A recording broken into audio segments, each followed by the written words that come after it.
and humans fighting against the real enemy. Oh, I like the way she thinks. Jump it, Joe Morgan! It's a damn double play. If it works, it was my idea. Hello Anthony, hello Joe. My name is Dennis and I'm here with my friend Christy and we're so very pleased to meet you. Great to meet you. And I'll start with the first question then. You obviously have lots of experience from working on big movies where you've adapted the source material, and successfully I might add. And yeah, of course, the Avengers movies, the Captain America movies. And so I would have a question regarding, from a director point of view, how do you make the decision about which scenes from the source material end up in the TV material or the cinema material, the on camera, let's say? How do you tell the difference between which scene is worthy to be taken to the big screen, let's say, and which scene is not, perhaps? Where do you draw the line between those kind of scenes?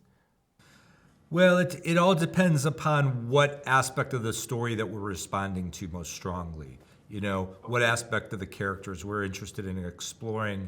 In the case of The Electric State, we responded most strongly to this idea of the relationship between humanity and technology and the complexity of that relationship.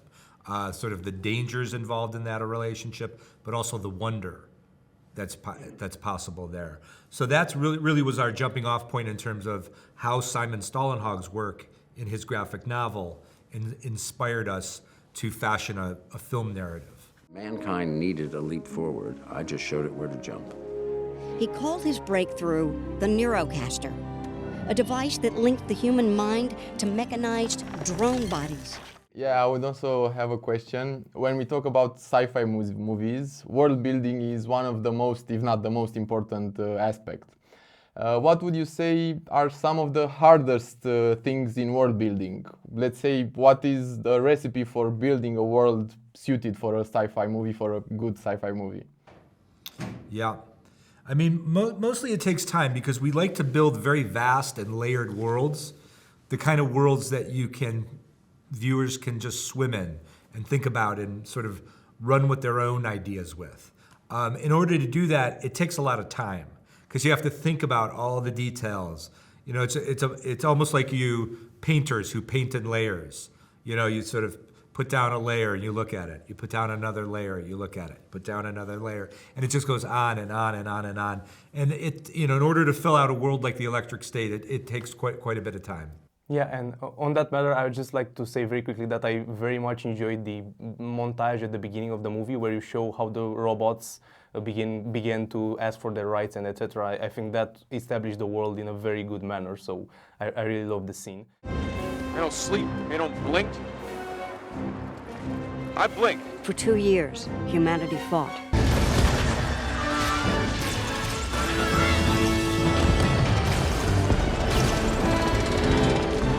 And I would have another question though, now regarding the theme of the movie. If you were to create a robot for a task that you'd like to automate in your lives, which task would that be? What would that robot do?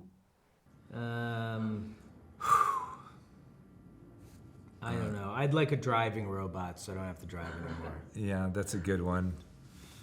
I think so, yeah. Yeah. Sandwich making robot, a pizza making robot. Yeah. I'd like a robot that could be my personal trainer. Who's always there to get me fit. Yeah, isn't that right? Yeah. Yeah. Okay, and I would also have one curiosity. You've been at the helm of one of the biggest movies ever made. Does that put on a pressure for you? You like, okay, we have to do this again, we have to do this good?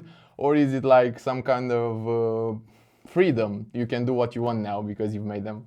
I mean, it's probably more the freedom that we can do what we want. We've made a lot of very different movies since Endgame. But it's nice having the success of those movies because it gives us opportunities to try other stories. And we really wanted to bring an original story to the world, and The Electric State is perhaps one of our most favorite films we've made. Oh, yeah, that's very nice to hear. And now, you mentioned that you wanted to bring this story to the world, but now, after having watched the movie, I was wondering, do you think this story is kind of a cautionary tale on what could happen if some things are left unchecked in the future?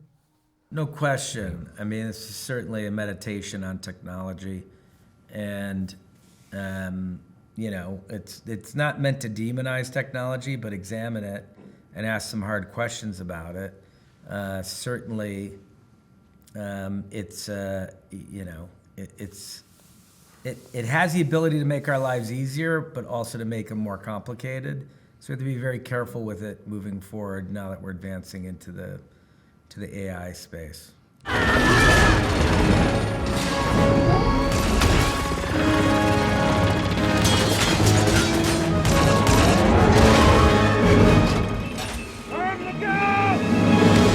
Yeah, I mean that's when we like the way we, you know, in the movie the villain is using a human child to basically power his technology empire, and it's, you know, it's somewhat analogous to the way that the big technology companies feed on the youth, and it's a real issue.